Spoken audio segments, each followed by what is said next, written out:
Buenas tardes. Empezamos nuevamente con nuestra reunión. Estoy viendo aquí cómo le hago para que se vea mejor. Vamos a ponernos aquí. Bienvenidos a esta clase de filosofía y meditación. Les recuerdo que estamos haciendo unas cápsulas, charlas en un ambiente muy bonito que ha decidido hacer. Estoy viendo si se están metiendo, si estamos todo bien. Estamos bien. Ok. Déjenme ponerme esto más para acá adelante. Ok.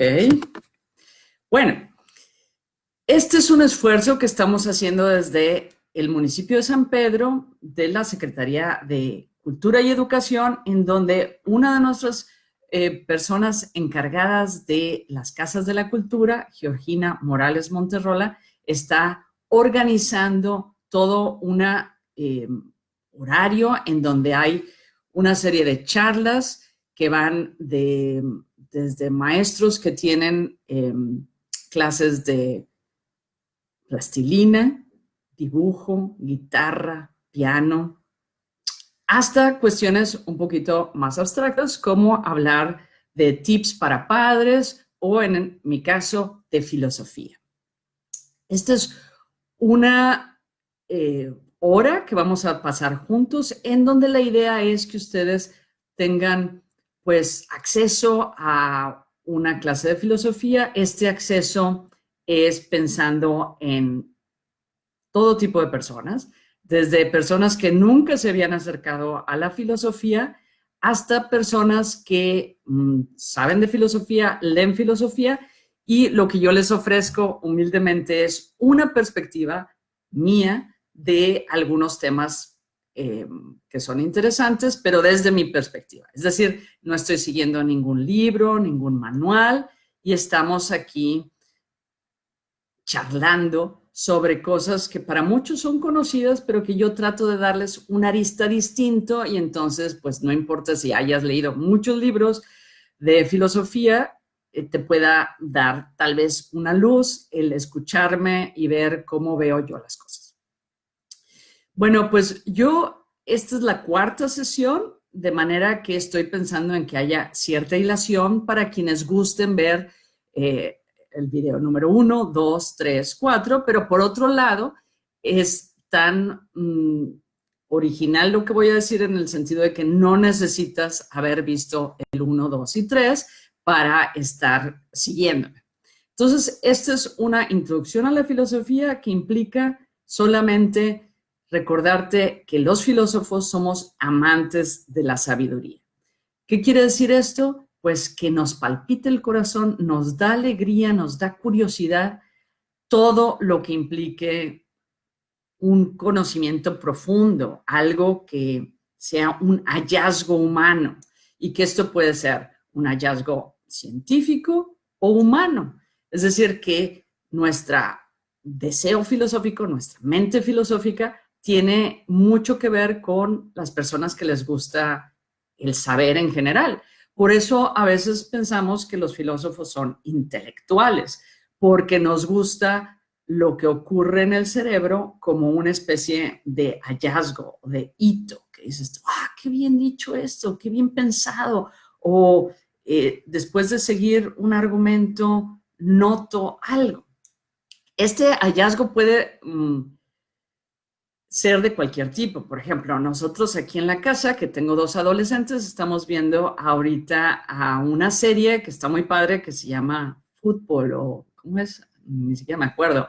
Es inglesa y tiene que ver con el inicio del fútbol. No me acuerdo cómo se llama el programa. Si alguien se recuerda, me lo dice. Y justamente el hallazgo es ver qué buenísimos actores hay en esta serie.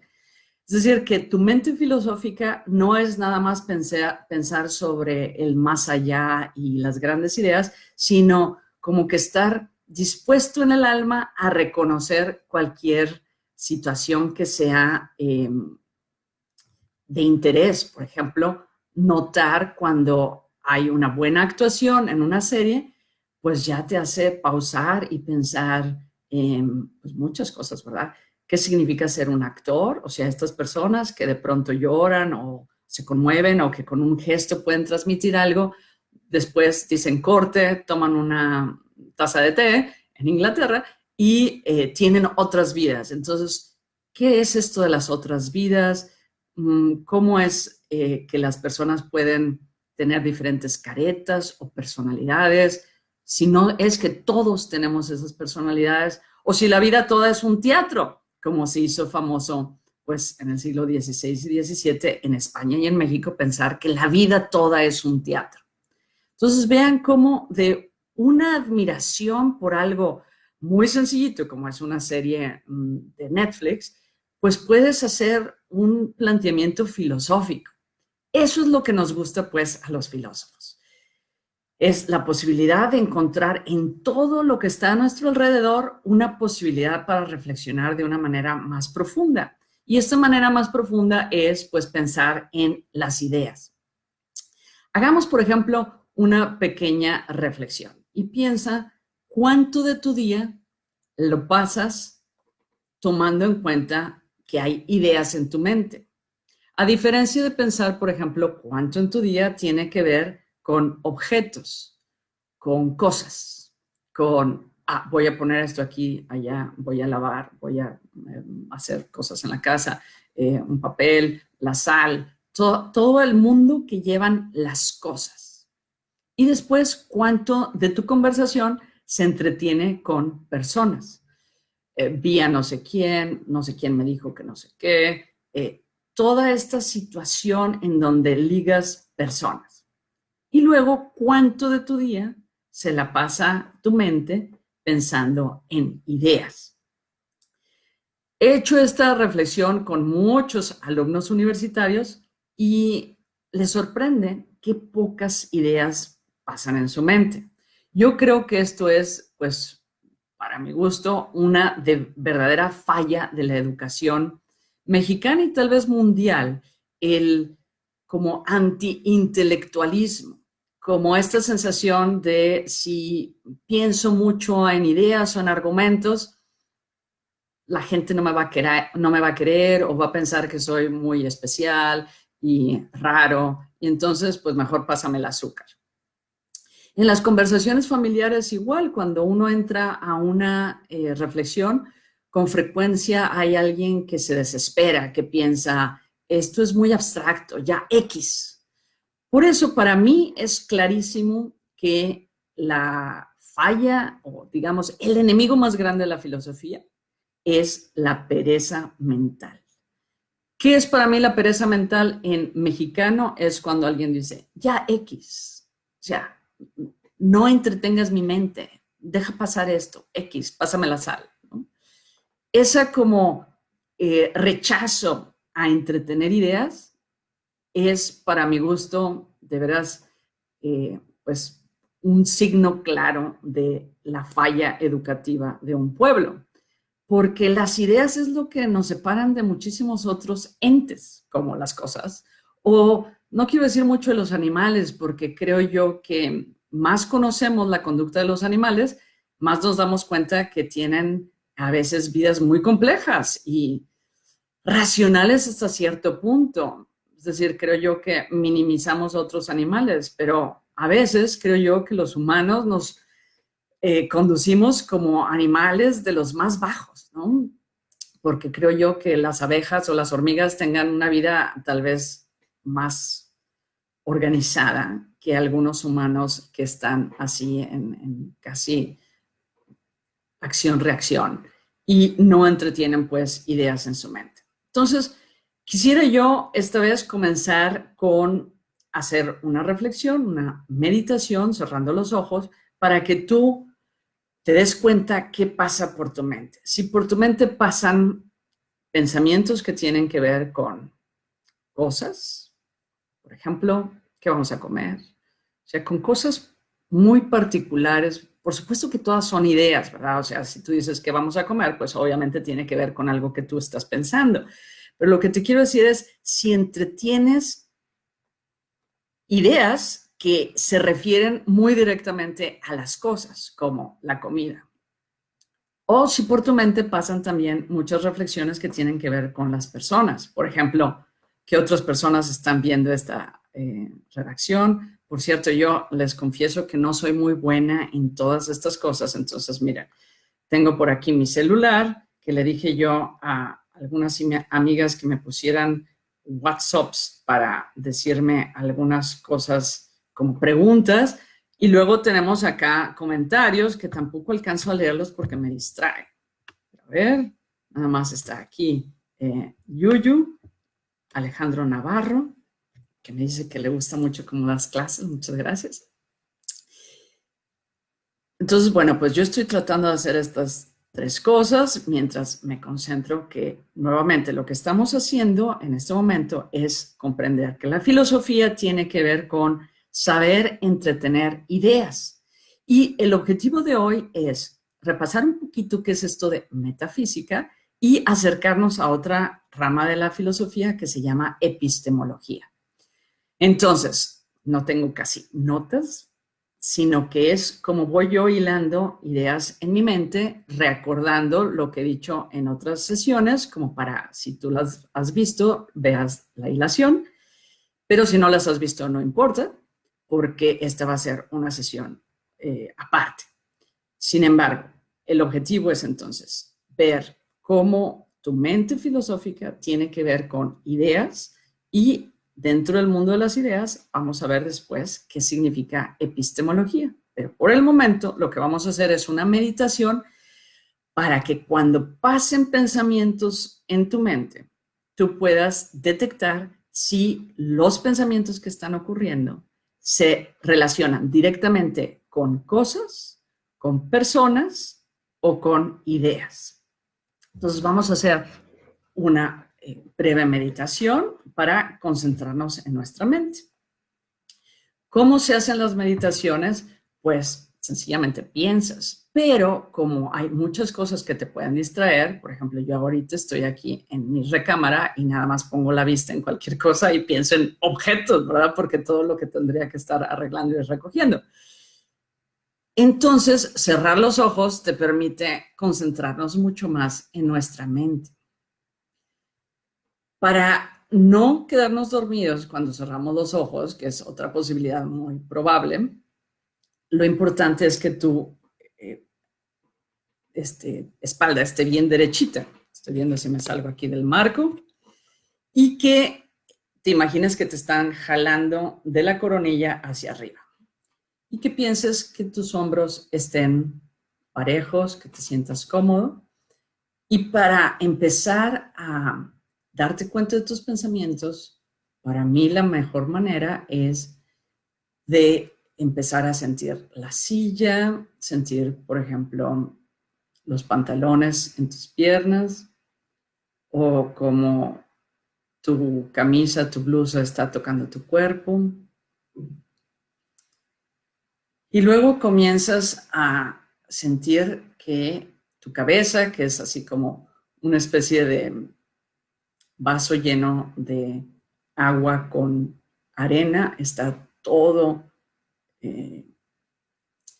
la arena por todos lados con el agua mezclada, y poco a poco vas serenando tu mente y sientes como si el agua y la arena se empiezan a separar y esa arena se va hacia el fondo poco a poco y calmas tu mente.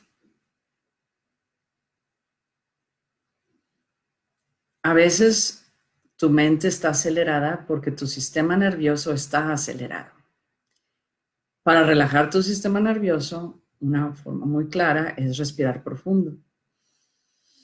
Respiras profundo, mantienes el aire en tus pulmones unos segundos y lo dejas salir.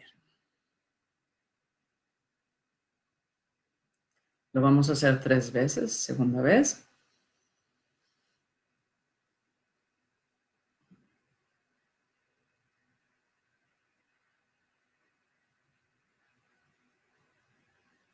Tercera vez respiramos.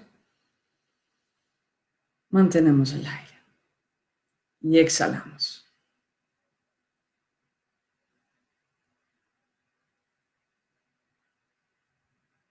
Y ahora nos vamos a quedar primero notando tu respiración, viendo si tu respiración se queda en tu pecho o llega hasta tu estómago.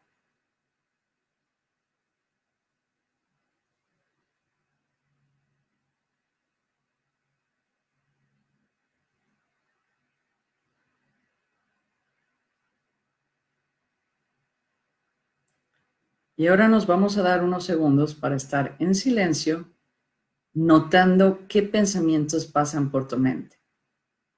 Cuando llegue un pensamiento, tú lo vas a etiquetar y le vas a decir cosa, o vas a etiquetarlo y decir persona, o vas a etiquetarlo y decir idea abstracta.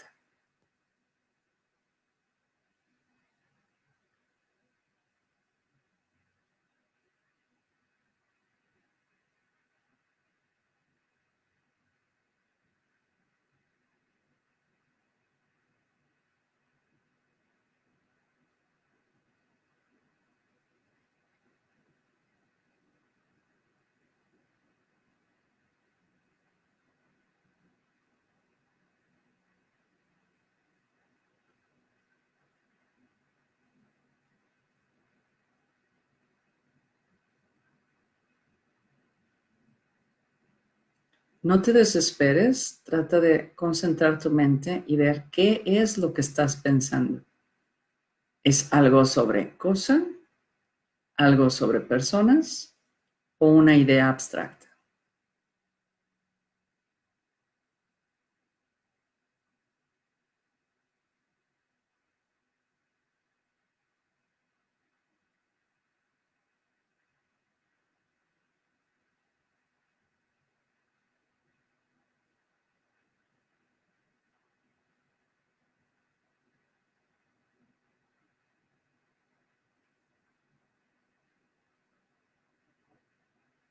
Ahora regresamos a que concentres tu mente en tu respiración y que notes cómo entra y sale el aire a través de tus fosas nasales.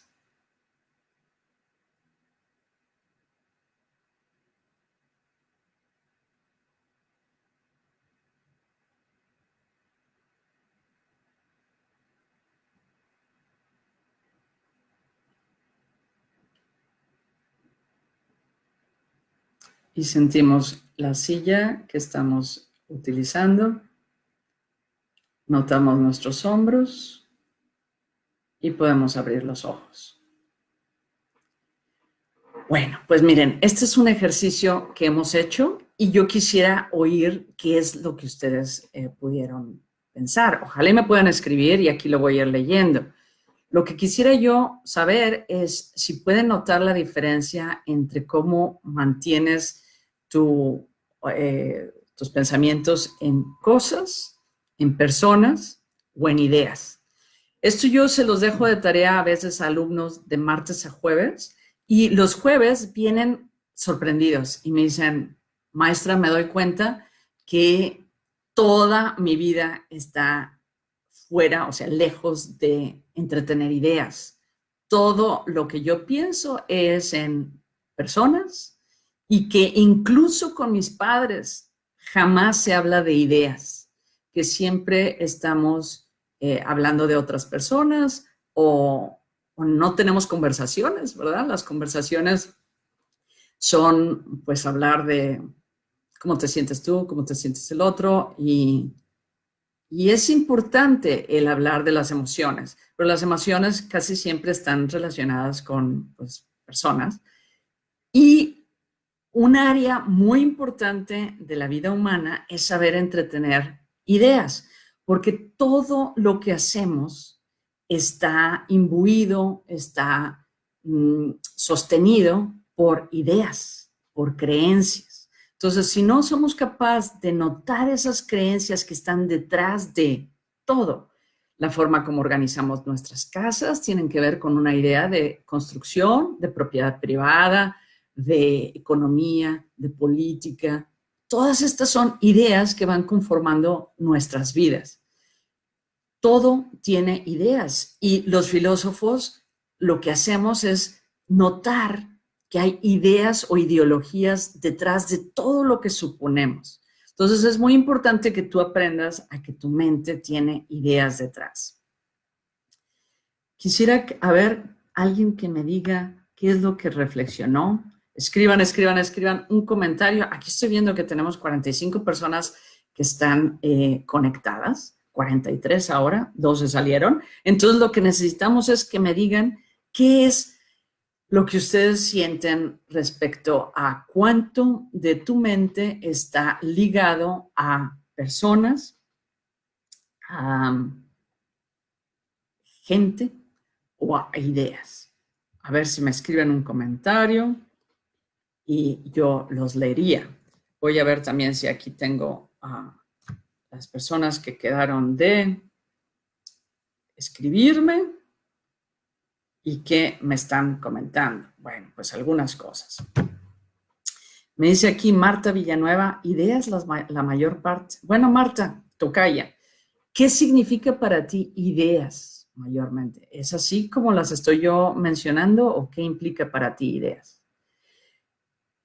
Ahora lo que les voy a decir es cómo estas ideas tienen que ver con una serie de preguntas que la tradición histórica que ha estudiado las ideas de otros las pone como en áreas específicas. Por ejemplo, las ideas que han estado relacionadas con grandes preguntas se le llaman metafísica. ¿Qué quiere decir estas grandes preguntas? Las grandes preguntas son, por ejemplo, ¿de dónde venimos? ¿A dónde vamos? ¿Existe Dios? ¿Qué es la muerte? ¿Está todo hecho de una cosa o de varias cosas? Muchas preguntas así de grandes, que son las que al menos a mí me pasan cuando me estoy bañando, esas grandes preguntas se les llama metafísica. Y la gran pregunta metafísica es como que, ¿qué es lo que está detrás de todo? Hay un libro que a mí me gusta muchísimo como introducción a la filosofía. Ahora tengo esto que me compré para esto, porque les he dado nombres y luego no sé si los apuntan. Pero el autor es Thomas Nagel. A ver si se ve así. Sí. Y el libro se llama ¿De qué se trata todo esto? Ese es la típica gran pregunta metafísica. ¿De qué se trata todo esto? Por ejemplo, ¿hay un sentido en mi existencia? ¿El mundo todo tiene un sentido? Y si tiene un sentido, ¿cuál es? ¿Y se puede encontrar? Todas estas grandes preguntas se les llama metafísica. En la sesión pasada yo traté de vincular esta pregunta metafísica de qué tipo de cosas somos, qué tipo de seres somos, qué tipo de seres son, pues, por ejemplo, todo, ¿verdad? Las piedras o los planetas o los humanos, qué tipo de seres son, si tienen sistemas complejos, si son cosas sencillas, si las podemos escudriñar. Toda esta pregunta filosófica profunda se le llama pues metafísica. Y yo lo quise la sesión pasada vincular con qué tipo de seres somos los seres humanos. Y les proponía la propuesta que vieran a las de McIntyre, que estuvieran aquí escuchando la propuesta de este señor, Alas de McIntyre, que fue a quien yo estudié durante mi doctorado. Y este señor lo que propone es que los seres humanos somos esencialmente, profundamente, contadores de historias. Quiere decir que nuestra vida tiene sentido cuando la historia que contamos es una historia con sentido.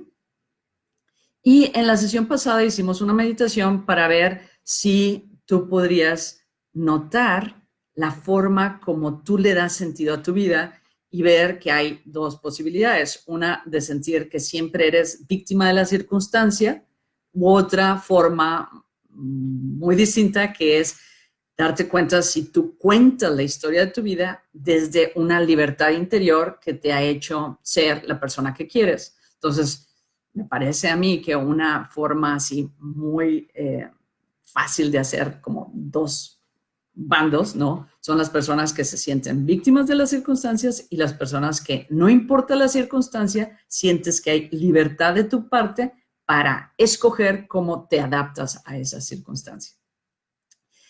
Pero el contar historias, pues, tiene una fuerza enorme. Y les recuerdo que desde que los humanos son humanos y hay un fuego, pues contamos historias. Y en estas historias, pues se relata todo lo que queremos saber, ¿verdad? O sea, desde Herodoto con sus historias de héroes y de formas de ir en un viaje visitando pueblos, en la Ilíada, en la Odisea, hasta historias dramáticas que luego se hacían parte del teatro, con las obras de Sófocles, de Eurípides. Todo esto que los griegos hicieron como historias narradas, pues son características que son muy, o sea, que se han vuelto clásicas porque precisamente representan mucho de lo que los humanos somos. Somos, con cualquier buen teatro, buena historia, buena película, nos sorprendemos, nos maravilla y sientes esta empatía con los caracteres y te das cuenta de cosas fundamentales, simbólicas, que son casi estereotipos de personalidades. Y este contar historias tiene también un elemento terapéutico. Por eso ahora se le llama algunas cosas, bueno, hoy en día hablan del coaching, en el que una persona te puede apoyar para ir viendo cómo construyes tú tu propia narrativa, hasta situaciones en donde pues hablar de ti frente a otra persona tiene una cuestión terapéutica y pues a veces le llaman psicología clínica, pero que hoy se me ocurría decirles que en estos tiempos sería buenísimo que leyeran el libro famoso de Viktor Frankl, que se llama El hombre en búsqueda de sentido. En este libro nos damos cuenta de esto que se le llama ahora logoterapia, que es a través de hablar, tú cuentas una historia y alguien te ayuda a darte, a que tú tomes conciencia de cómo tu historia enfatiza ciertas áreas que a lo mejor continúan haciéndote daño y que las puedes cambiar de forma tal que al contarlas, al narrarlas, las vayas curando. Y esto pues lo puedes hacer tú solo, pero si tienes a alguien educado en descifrar o darse cuenta cómo tú cuentas tu historia y cómo te está haciendo daño, pues es más rápido que tú sanes.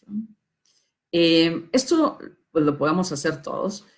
Por ejemplo, yo perdí a mi papá cuando era bebé y por mucho tiempo yo pensaba como que esto no me había afectado. Y cuando conocí al que ahora es mi esposo, me hizo ver de cómo había una herida ahí. Y entonces, pues, empecé a notarla, que efectivamente cada vez que veía una película en donde el padre muere o está buscando al padre, tal, pues a mí explotaba una serie de emociones. Cuando lo vuelves consciente, no siempre lo sanas, pero por lo pronto ya no te duele igual porque ya no es una cuestión que te sorprende, sino que lo tienes mucho más consciente y entonces tú piensas, ahí hay una herida que que tendría que pensar por qué todavía me duele. Y poco a poco lo vas meditando, lo vas introspeccionando, como se dirá, introyectando, lo vas tomando más en cuenta y es más fácil pues que tú aceptes que es parte de lo que eres y que entonces te deje de herir de la misma manera. Así espero yo que todas las personas que son víctimas de violencia puedan hacer una narrativa y después decidir que, dado la libertad interior que tienen, ellos están eligiendo continuar con ese agresor. Por supuesto que es muy fácil decirlo desde mi situación privilegiada, en donde yo tengo pues a una familia que no sufre de violencia, y no creo que esto es fácil. Es decir, que curar cualquier herida interna que tiene que ver con tu historia no es una cosa sencilla. No lo estoy así como desacreditando. Pero sí son elecciones que cada vez que las haces tú más consciente, pues puedes elegir separarte de esas historias. Entonces, si tú eres una persona víctima de violencia, pues tú puedes poco a poco darte cuenta que tú eliges continuar con esa historia y que si hay historias en donde tú puedas decir, paro a esto y hago esta otra situación. O sea que tus historias también tienen temporalidad, ¿verdad? Tú puedes decir, en el pasado yo era una víctima de y ahora no. Entonces, todas las historias, para que sean historias que te den sentido, pues tienes tú que hilarlas y darte cuenta cómo eres mucho el fruto de tu pasado, pero que tu pasado no determina tu presente del todo. Por supuesto que en muchos sí. Si tú, por fortuna, naciste en una familia que no pasa hambre, pues es muy diferente a la libertad que tienes cuando tu familia es una familia que se esfuerza el 90% del tiempo en conseguir suficiente proteína y nutrientes. Obviamente que tu circunstancia limita en mucho tus posibilidades, pero no del todo.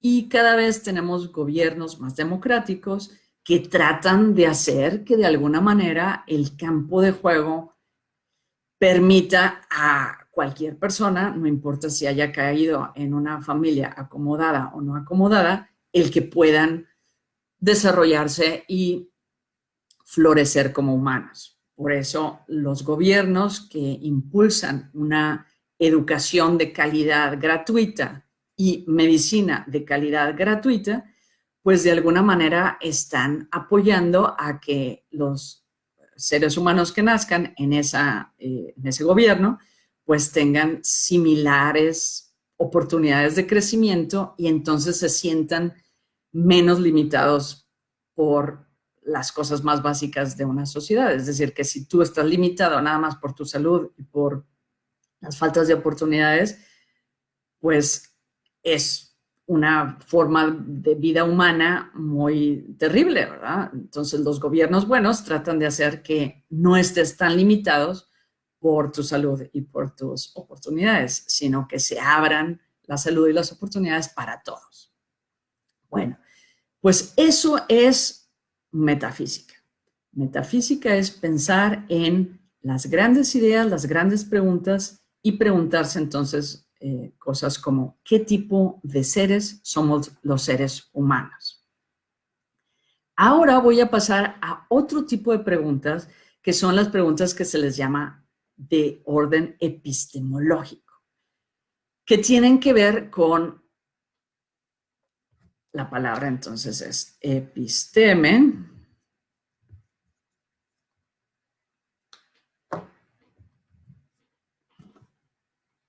Episteme, que es una palabra griega, que significa, a ver, les recuerdo que a mí no me gusta la traducción inmediata como decir logos, tratado, ni episteme, conocimiento o ciencia, porque cuando decimos las palabras episteme es igual a conocimiento, nos sigue quedando aquí pendiente entender qué es lo que los griegos o los regiomontanos del siglo XXI entendemos por la palabra conocimiento o ciencia. Son dos grandes palabrotas que si no nos pregunta alguien, pues sabemos de qué se trata, pero cuando tratas de definirlos, se vuelven complejos. Casi todas las ideas son así. Las utilizamos de manera muy superficial, pero cuando nos pregunta alguien qué quieres decir con conocimiento, pues empiezas tú a tropezar. Bueno, voy a ver porque aquí ahora de pronto hay algunos comentarios. Cuando medito y quiero tranquilizarme, vienen a mis pensamientos cosas y personas, ¿ok? Necesito paz interior. Dice aquí José Luis Mastreta, si te preguntas tu lugar en el mundo, vas con el psicólogo, no con el filósofo. ¿Crees que deberíamos ir más con el filósofo? Absolutamente, claro que sí. Los filósofos somos la neta del planeta. Pues miren, yo creo que Viktor Frankl es un buen filósofo que te hace darte cuenta que todos estamos en búsqueda de sentido. Pienso yo que depende del filósofo y del psicólogo con quién vas. Yo creería que ojalá que cada uno de ustedes tengan suficientes personas intelectuales, inteligentes, que estén cercanos a ustedes, de manera que si ustedes quieren abrirse con esas personas, sea tan de buen fruto como ir con cualquier psicólogo o filósofo. Es decir, que una persona sabia justamente tiene la capacidad de escucharte, comprenderte y apoyarte a que tú pues encuentres un mejor lugar en el universo. Entonces, la respuesta rápida es, si tú encuentras cualquier filósofo, que no necesariamente es alguien que se graduó de la carrera de filosofía, sino que encuentras una persona sabia y que está en búsqueda de la sabiduría, para mi gusto, ciertamente te puede ayudar emocionalmente, intelectualmente a ser una mejor persona. Bueno, pues las preguntas que tienen que ver con epistemología, a diferencia de las metafísicas que buscan de qué tipo están, qué es lo que mueve la esencia de las cosas, las preguntas epistemológicas son, ¿qué es la verdad? O sea, ¿cómo cuando tú piensas algo, puedes decir que ese algo es verdadero? Entonces, mucho de la epistemología que viene desde los primeros humanos que empiezan a darse cuenta, bueno, ¿qué es la mentira y qué es la verdad? Y si la mentira es lo mismo que lo falso. Y cómo algunas presuposiciones te engañan.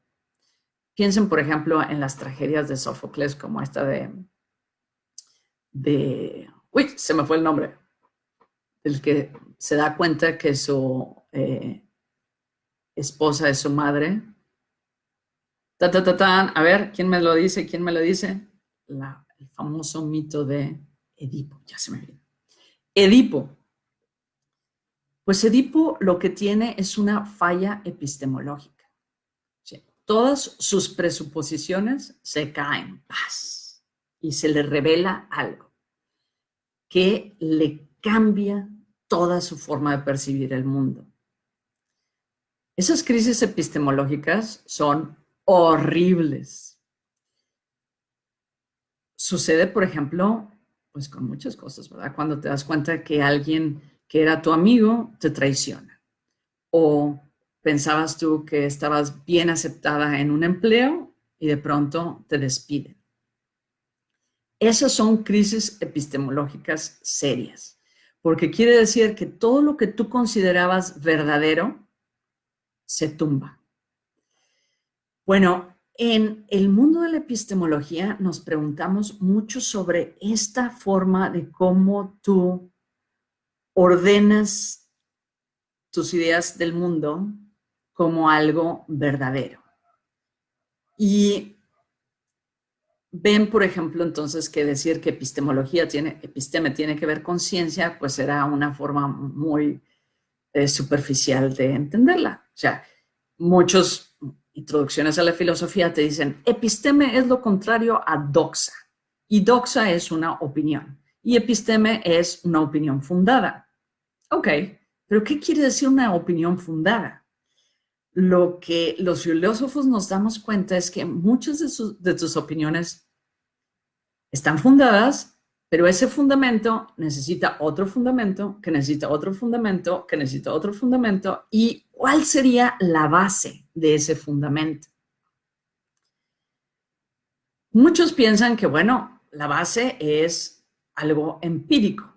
Por ejemplo, decir, oye, la base de todo esto que yo les iba diciendo son como círculos concéntricos en donde dices tú, la base es pues el papelito o la gráfica o algo que, una estadística que sea probada por la experiencia. Serios problemas con esto de la experiencia. Hay muchos problemas epistemológicos que te das cuenta que no es fácil llegar a la evidencia. Porque miren, para empezar, cuando te vuelves científico y te das cuenta de las evidencias, pues hay muchos problemas con cuál evidencia va a ser la que te va a comprobar que lo que dices como verídico es verídico. Es decir, imagínate tú que vas a probar que cierta medicina, para que ustedes vean que podemos ir a lo empírico, que cierta medicina tiene cierto efecto. Puedes decir, bueno, pues la comunidad académica de la medicina ya ha decidido que con 2000 experimentos es suficiente para probar que A implica B. Bueno, pues esta es una pues, decisión que hemos tomado como comunidad académica. Pero ¿qué tal si la prueba 2001 tumbara a las 2000 pruebas anteriores? Por supuesto que hay muy poca probabilidad de eso, pero hay la probabilidad. Por eso un buen científico siempre está buscando la prueba 2001. Es decir, si tú dices, está muy fácil darnos cuenta que todos los cuervos son negros, para tomar un ejemplo muy famoso de un filósofo que le gustaba averiguar sobre el empiricismo, que se llamaba David Hume, con H. Este David Hume lo que piensa es que todos los pájaros que les llamamos cuervos son negros. Bueno, la mente filosófica de una persona que está buscando verdaderamente la verdad es no quedarse con esa idea ya sentada, sino estar siempre buscando el cuervo blanco. ¿Por qué? Porque es en esta búsqueda de cómo todas tus presuposiciones han sido falsas que se dan los nuevos hallazgos. Entonces, si ese es el caso, quiere decir que todo lo que tomamos como verdadero es tentativo, no absoluto. Que todas las cosas que creemos como que ya están probadas, incluso científicamente, pueden ser vistas desde otra manera, de forma tal que lo que habíamos tomado como verdadero se vuelve falso. Y esto es en la ciencia más dura, o sea, estamos hablando de teorías matemáticas, científicas y tal. Claro que en el día a día no tienes que ir con ese miedo constante de que se me van a caer todas las proposiciones que tú ya tenías como verdaderas. Pero sí ocurre, como les acababa de decir, cuando tú crees que alguien es tu amigo y de repente oyes algo que te hace darte cuenta que pues estabas en una falsedad, que esa persona que tú considerabas tu amigo, pues siempre no lo fue. Entonces la vida sí nos cambia las presuposiciones. A mí me gusta mucho un dicho de una película que se llama Pi, the Movie, Pi, así como 3.1416, Pi, the Movie, porque también hay Pi y es la del tigre y es otro libro fantástico. el libro de Pi. Bueno, pues en Pi the Movie se trata de un muchacho que es un super nerd de computadoras y todo el tiempo está repensando sus conjeturas. Entonces, no me acuerdo qué es lo que dice, pero es reframe your presuppositions. Me gusta muchísimo porque esto es lo que a mí, mientras estoy haciendo varias cosas, me recuerda estar ligada con mis ideas. Es decir, estoy lavando los trastes, haciendo cualquier cosa, y entonces pienso, ok, ¿qué es lo que estoy pensando? Reframe your presuppositions. ¿Qué estoy presuponiendo? A ver, que entonces esto, ¿y cómo estuvo? A ver, esta situación de estar como repensando tus presuposiciones es una forma de ir entonces ahondando en epistemología. Voy a ver algunas preguntas. Aquí me pusieron varias. A ver. Pregunta. Ok. Tips para liberar pensamientos negativos. Ok. Entonces ahorita me voy a meter a eso, pero miren, como sí quiero que me manden sus preguntas y estar un poco más ligada con la audiencia, les voy a decir algunas cosas que ya están ahí pendientes y en esto me voy a ocupar. Voy a empezar con esto de tips para liberar pensamientos negativos. Primero, hay que conectarse con pensamientos positivos. Lo que voy a decir es súper cursi, pero piensen que curiosamente la gente que se cae, que de alguna manera se siente frustrado, negativo, encuentra formas de volverse a conectar y darle para adelante. De hecho, el libro de Viktor Frankl se trata de eso. Fíjense, Viktor Frankl era un judío que vivía en Austria, creo, cerca de Alemania, lo tomaron los nazis, se fue a un campo de concentración y estando en el campo de concentración empezaron a darse cuenta que él antes tenía como un consultorio donde la gente iba a platicarle sus problemas y entonces empezó algunas personas a sentir que podían acercarse a él y platicarle sus problemas. Y entonces algunas personas le decían, oye, me siento muy triste, me siento muy mal con la situación que estamos viviendo, que les recuerdo que era 12,000 veces peor que las que estamos viviendo porque estaban encerrados, con hambre, con frío, donde veían que sus amistades cercanas los mataban, pero además seguramente ya habían matado a muchos conocidos y a su familia. Es decir, que si eras un varón, te separaban de tu esposa e hijos y no sabías si estaban muertos y te imaginabas que estaban tratados igual que como los trataban a ellos. Entonces él estaba alrededor de puros varones y llegaban y le decían, me siento muy mal. Y él les respondía, ¿por qué no te suicidas? Y ellos todos decían, ¿cómo que por qué no me suicido? Sí, mira, es bien sencillo. Tú sales de este cuarto y hay una reja y todas las rejas del campo de concentración están electrificadas. Entonces tú lo tocas y te vas a morir. Entonces, ¿por qué no lo haces? Y ellos decían, pues porque me daría vergüenza que mi esposa lo supiera. Y entonces, a partir de esas respuestas, Viktor Frankl ayudaba a sus compañeros a asirse de esas ideas y darle sentido de nuevo a sus vidas.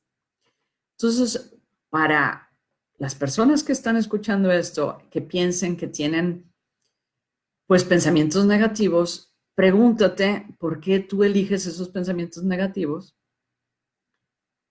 detéctalos y ahora decide pensamientos positivos. Por ejemplo, como el amor, en el caso de esto que les estoy diciendo, de su cónyuge, le hacía a una persona estar soportando y llevando adelante situaciones espantosas.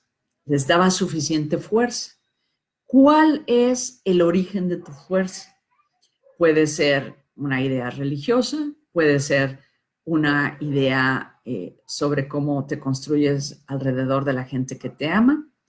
Y cuando tú encuentras incluso que la religión, por ejemplo, te dice que Dios es amor y que gente a tu alrededor te ama, pues explora qué es esta palabra cursi del amor. Entonces, trata de pensar qué es este amor que le da sentido a muchas personas, que les da fuerza a muchas personas, y trata de encontrar en tu interior esa como energía, esa fuerza del amor que te permite separar los pensamientos negativos. En mi caso personal, yo lo que me ayuda es darme cuenta cuando estoy teniendo esos pensamientos negativos. Creo que a todos nos pasa, ¿verdad? Que tienes miedo de cualquier cosa, ¿verdad? Tu hijo se va a ir a una reunión y piensas, ¿y si algo le pasa? Y luego piensas, bueno, pues no puedo vivir con estos miedos. ¿Por qué tengo este miedo? Bueno, es el miedo de querer controlar. Ok, entonces tengo que dejar ir. Y trabajas en tu interior el dejar ir y el recordarte que tú no controlas muchas cosas, como la vida de tus hijos. En el momento que estamos viviendo ahorita, no controlamos si nos vamos a enfermar del coronavirus o no, pero lo que sí podemos controlar, pues, son cosas que nos deben de estar ocupando. Por ejemplo, cómo estoy comiendo, durmiendo y cómo estoy haciendo que incluso si me diera un malestar, podría yo estar seguro que tengo suficientes recursos internos para salir adelante. No es fácil, no crean que lo digo así como que, yo sí los tengo, ¿no? Yo misma me los pregunto, ¿verdad? ¿Qué tal si me tuvieran que meter a un hospital y estuviera con una careta de oxígeno con dificultades de respirar? Seguramente me daría mucho miedo. Pero lo que podemos hacer es imaginarnos que cada uno de nosotros hemos desarrollado suficiente vida interior para podernos conectar con esos objetos quiero decir como fuentes de buena energía y de amor para que nos mantengan en estos momentos difíciles del fallecimiento de alguien querido o de alguna situación adversa que la vida siempre nos tiene a la vuelta de la esquina. No hay una vacuna contra la adversidad, no hay una receta para todos. Cada uno tenemos que trabajar internamente de forma que, uno, detectemos los malos pensamientos y podamos desecharlos, no minimizarlos, sino desecharlos porque puedes decir, aunque tuvieran justificación, no me hace bien estarlos acariciando, sino los mantengo y puedo tratar de transformar esto como una oportunidad de qué sí puedo hacer al respecto de esto. Entonces, esta idea muy conocida de si puedes transformar algo, transfórmalo. Si no lo puedes transformar, ve de qué forma es una oportunidad para que crezcas. Y estoy viendo la hora y entonces nos quedan 5 minutos y se me ocurre terminar con una historia que es la siguiente. Se me está yendo porque estoy pensando en 1000 cosas que me quedaron pendientes. Una historia de cómo transformar las cuestiones negativas en positivas y es la siguiente, ya me acordé. Una persona que es muy famosa y es considerada un santo, siempre va a dar conferencias a diferentes lados del mundo y decide llevar consigo a su cocinero. Entonces el cocinero pues le hace la comida y aceptan que este gran santo viaja con su cocinero. Pero el cocinero cada vez que cocina, lo cocina mal, feo, trata muy mal al santo o al maestro y lo está humillando, le pide una cosa al maestro y el cocinero hace otra. Y entonces alguien finalmente le dice al santo, oye, yo no entiendo por qué viajas siempre con esta persona que te humilla, que no te trata bien, ¿por qué lo haces? Y entonces el santo dice, A ver, ¿qué me estás diciendo? ¿Que por qué yo viajo siempre con esta persona? Ah, es que no es nada más mi cocinero. Él es mi maestro de paciencia. Con él yo estoy constantemente practicando cómo una situación adversa la puedo transformar en una oportunidad. Esto creo yo que es una buena manera de ir dándote cuenta que tu vida está llena de maestros de la paciencia. Yo tengo, por ejemplo, 2 adolescentes que en este momento ciertamente son mis maestros de paciencia. Así puedes tú imaginarte que cualquier adversidad, si la puedes transformar, transfórmala. Si no la puedes transformar, adáptala de forma tal que sea una oportunidad de crecimiento. Bueno, pues con esto hemos hecho una relación entre filosofía y meditación, porque la filosofía siempre tiene que ver con pensamientos, con ideas, y estas ideas son de distinto tipo. Son ideas que se hacen preguntas grandes, preguntas sobre de qué se tratan todas las cosas, como Dios, el mundo, tú mismo, y esas son preguntas metafísicas. Y luego hay otras preguntas que son epistemológicas y tienen que ver con cómo yo hago presuposiciones que son creencias que las tomo como verdaderas y qué hago yo frente a esto de entender que lo que damos como verdadero no siempre es verdadero y comprender que incluso en la ciencia empírica no es del todo claro dar por hecho algo, sino que todo lo que damos como verdadero es siempre tentativo y con la posibilidad de que alguien lo falsifique. Y eso nos mantiene pues de puntitas frente a la curiosidad de averiguar que nuestras presuposiciones sean verdaderas o no. Pues con esto termino, espero que sea suficientemente teórico para darles alimento a sus ideas y también que la meditación te ayude a comprender que la filosofía implica ir por la vida de una forma libre y promoviendo un mejor país más justo para todos. Saludos a todos y hasta el próximo martes. Voy a ver qué más me dicen aquí. Angélica Pérez. Muy bien. Saludos a todos los que estuvieron conectados y hasta la próxima. Adiós.